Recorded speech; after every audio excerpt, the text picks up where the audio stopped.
प्रणाम मित्रों, हर हर महादेव। सावन के इस पवित्र माह में आप घर पर मिट्टी के शिवलिंग बनाकर कैसे पूजन और विसर्जन करेंगे, आइए मेरे साथ।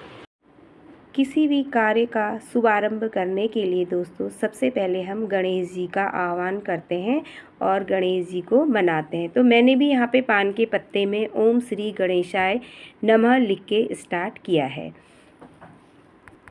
दोस्तों, सावन के महीने में आप किस प्रकार से पार्थिव यानी कि मिट्टी के शिवलिंग बनाकर उनका पूजन कर सकते हैं और उनका अभिषेक तथा विसर्जन घर पर कैसे कर सकते हैं, वही मैं आप सब लोगों के साथ इस वीडियो में साझा कर रही हूँ।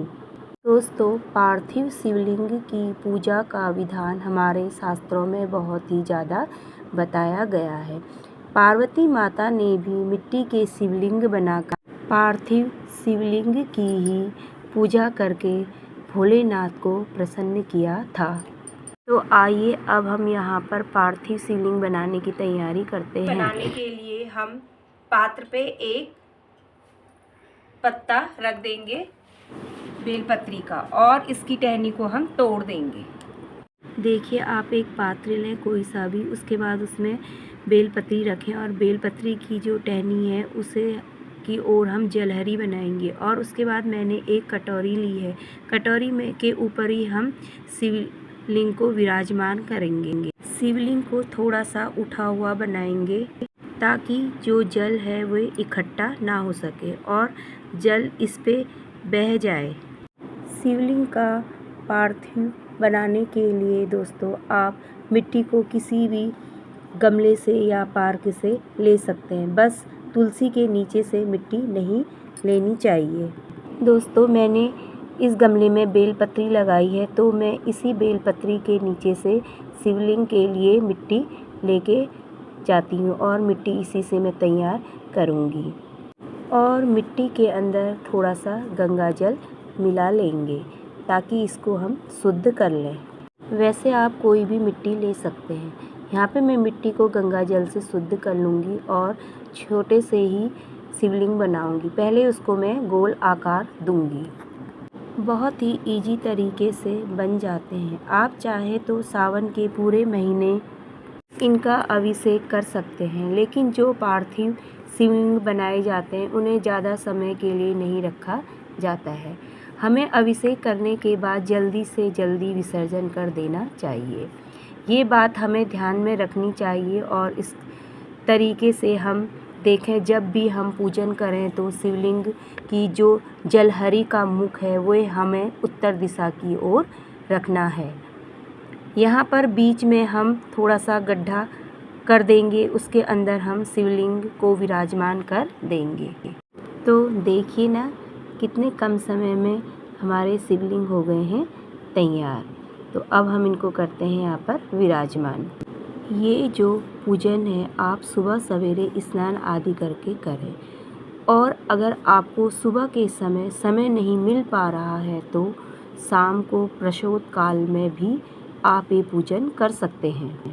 और जब आप पूजन करें उससे पहले शिवलिंग इस तरह से बना लें। चाहे तो आप इसमें नाग देवता भी बना लें क्योंकि वे श्रृंगार माने जाते हैं भोलेनाथ के और शिवलिंग के अंदर पूरा शिव परिवार विराजमान होता है।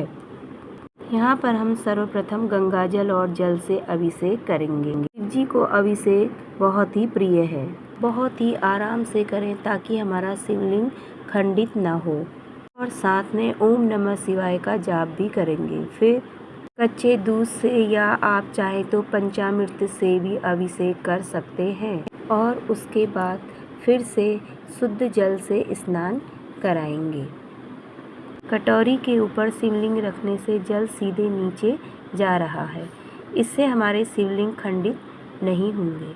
इसके बाद वस्त्र रूपी कलावा अर्पण कर लेंगे। आप चाहें तो जनेऊ भी अर्पित कर सकते हैं या 7 बार कच्चे सूत को लपेट कर भी अर्पण कर सकते हैं और अष्ट गंध चक्र से त्रिकुंड भी बना सकते हैं। आप चाहें तो भस्म भी अर्पित कर सकते हैं।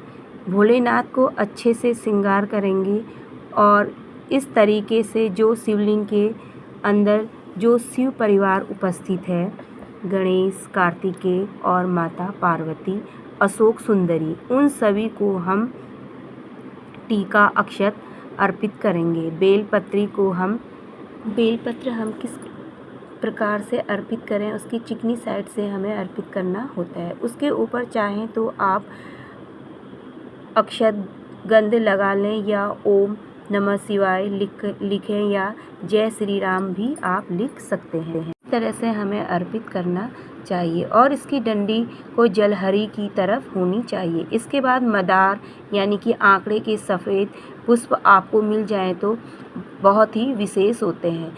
एक पुष्प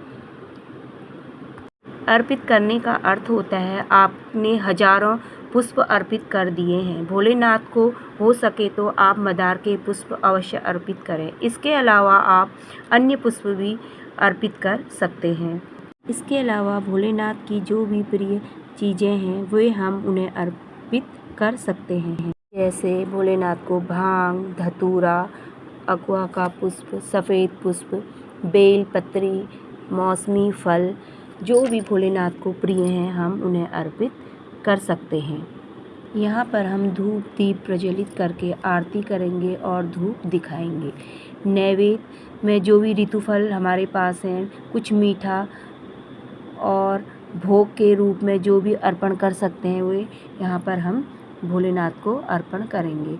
डेली विशेष भोग उपलब्ध नहीं हो पा रहा है तो बतासे, मिश्री, चीनी किसी का भी हम भोग लगा सकते हैं। इस तरह हम पूजा संपूर्ण कर सकते हैं और अंत में हम प्रार्थना करते हैं, क्षमा मांगते हैं। डेली यहाँ पर कुछ न कुछ अवश्य रखनी चाहिए। पूरे महीने में इकट्ठा की हुई दक्षिणा बाद में किसी ज़रूरतमंद या मंदिर के ब्राह्मण को दान कर देनी चाहिए। अगर आपके पास घर पर शिवलिंग नहीं है और आप डेली मंदिर नहीं जा सकती हैं तो आप इसी तरीके से गमले से मिट्टी लेके शिवलिंग पार्थिव बनाकर उसका विधि विधान से आप पूजन अभिषेक कर सकती हैं। हमारे धर्मशास्त्र में पूजन विधि का बहुत ही विशेष महत्व बताया गया है। इसमें हमें कई गुना फल प्राप्त होता है। ये जो पूजन है आप चाहें तो अपने घर के मंदिर के सामने भी कर सकती हैं, क्योंकि डेली चौकी लगा पाना संभव नहीं हो पाता है। घर के मंदिर के सामने आप इसको कर सकते हैं। जब हमारा पूजन संपूर्ण हो जाए और ये दीपक शांत हो जाए तो उसके बाद हमने यहाँ पर प्रसाद अर्पित किया है उसे आप परिवार सहित ग्रहण कर सकते हैं और इसके बाद जो भी बेलपत्र हमने भगवान को अर्पित की है उसे धुलकर हम दोबारा पूजन में प्रयोग कर सकते हैं, क्योंकि बेलपत्र कभी भी बासी नहीं होती है। जितने भी फूल पत्र हैं इसे थाल में रखकर हम इसे जल से भर देंगे तो जो शिवलिंग है वे उस जल में ही पिघल जाएंगे। तो उस जल को आप तुलसी को छोड़कर आप किसी भी गमले में डाल सकते हैं या किसी फलदार वृक्ष के नीचे डाल सकते हैं। आप डेली इस तरह पार्थिव शिवलिंग का निर्माण कर पूजा कर सकते हैं और इस तरीके से विसर्जन भी कर सकते हैं। यदि वीडियो आपको अच्छी ज्ञानवर्धक लगे तो चैनल को लाइक शेयर सब्सक्राइब ज़रूर करें दोस्तों। कमेंट में जाकर जय भोलेनाथ अवश्य लिखें। भोलेनाथ आपकी सारी मनोकामना पूरी करेंगे। जय भोलेनाथ, जय इष्ट देव, जय उत्तराखंड।